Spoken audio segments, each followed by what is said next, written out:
I want to talk about the incident that took place in August 2019 Mm. while you were working with Dunwoody. I said Yeah, that Dunwoody. properly? Yeah, yeah, yeah. Dunwoody Police Department in Georgia. You pulled over Derek Simpson for operating a handheld device while hmm driving. What happened when you walked up to the car? Yeah, so I'll give you. So during that day, I was, just conducting a regular traffic stop. Got into a verbal dispute with the driver. Ordered him out the vehicle. He refused to get out. Reached in to detain him, and not realizing that he switched gears and literally pressed down on the gas. I wasn't able to. I couldn't pull myself out the car in time. I ended up getting trapped, stuck So in the was car. he pulling you in or he just drove off? He had my hand and drove off at the same time. And just thinking about how quickly things are moved in that moment, I wasn't able to free myself. And next you know, man, I jumped up and I was hanging on outside the window.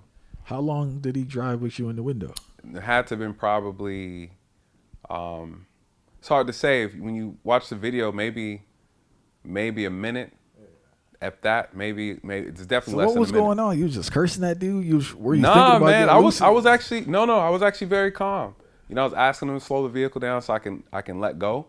And he refused. In that moment, he's going down the ramp. He's swinging the vehicle and ramming me against other cars going down the actual ramp onto Hold the on, highway. bro. He was hitting you Yeah, yeah. against cars while he was Yep. moving. Yeah, yeah. So what injuries did you sustain? So some of the injuries that I received are like fractures, like towards my hip, my lower back, severed and lacerated my bicep, tore the tendons and ligaments in my shoulder. Um, I had lacerations over my eye, like real bad, cuts here, cuts across my face, on my head, on my face, on my lip. Um, a lot of internal injuries inside the mouth. I had to get my teeth, one of my front tooth kind of repaired. Yeah, so it was a lot. It was a lot. How long did it take you to you Like recover? like 2 years. 2 years? Yep. What happened to Derek Simpson? So he's in jail right now, and he's facing some federal charges as well as some state charges. He's looking at about 30 years, just overall together for Is that attempted murder. murder? Yeah. Yeah, attempted murder on a law enforcement officer. How does that work with the police department? I know you have that brotherhood, and you don't have to talk about it if you don't want No, to. no, But no, no. how does that work when you get injured and he was apprehended? Like, did they have to put him somewhere else to stay protected because he can't? How does that work? Yeah, so no, I mean, we're professionals, and unfortunately, you do have some departments that they take their anger out. When you have an officer that's injured, and I understand that because we look at each other as families. Some officers take it too far. We've seen it. We know it to be true.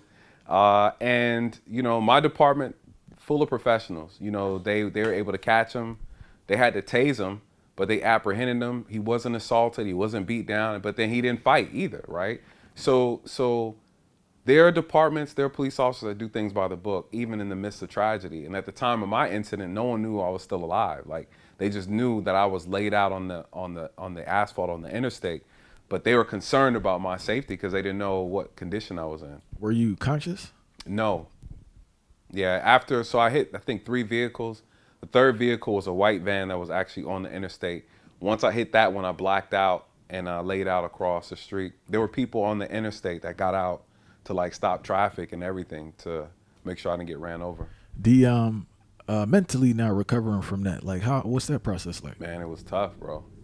It was tough because, coming out, not knowing how bad the injuries were. Initially, they had me doped up and everything like that. So I felt cool. And the next day, the ass whooping set in, bro. It was my face started swelling up. I looked like Will Smith from Hitch. That episode where he got the allergic reaction. Everything swelled up on my face, and having to do 2 surgeries. I had to get a plate put into my shoulder, and then I had to learn how to kind of walk again. I had issues with my hip, right side, and it took a long time to recover. And this all happened right when this happened. Then COVID took place, and the reason why my surgeries and stuff took so long is because all the stuff that was going on with COVID, they had to actually push a lot of my procedures and things like that back, and it caused actually more damage. What's funny is because of my tendon, I think it was a tendon, they waited so long to do the surgery because they prioritize other people, that they were unable to repair it, so they had to replace it. You know what they replaced it with? A piece of pig. They had to put a pig inside. So now I tell people, I'm always joking, like, I got like 2% pig, like, as an officer, so a little inside joke. And how are you now? Good, man. I feel like I'm about, the doctor gave me the green light 2 years ago to fully get back into exercise and working out. So I got back into that. It took a while. I mean, you're talking about being able to do maybe like 3 push-ups at a time, because I couldn't use the entire right side of my body for the most part for almost like a year and a half. And then all the physical therapy. So it's like working out again. I had gained a lot of weight, of course, eating and stuff. And so now I feel good. I feel good. I'm in the gym, boxing, kickboxing. How is it interacting with people? As far as what, like during the process? After, in regards to like, are you like more kind of, I don't know, like that's a traumatic experience, I'm a very positive person, very grateful. I believe, my faith took me through it. I believe God held on to me for a purpose, which was actually one of the reasons why I started, doing YouTube and speaking and things like that. Now I go and talk to young kids and explain to them about policing, how to repair this relationship.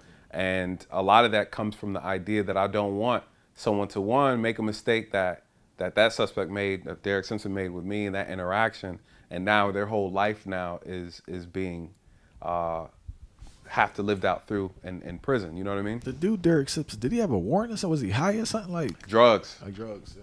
He had a lot of drugs on him. He had a gun on him, and he's a convicted felon, so he wasn't supposed to have any of that. He was a drug dealer, essentially. Allegedly, you could say he had a lot of different types of drugs on him, and so that was the reason why he didn't want to cooperate. And again, that's another thing, talking to our youth about this type of lifestyle. And I always tell them, I say, when you caught, you caught. Just give it up smooth. There's really no need to agitate the situation, because obviously it can turn out to be worse.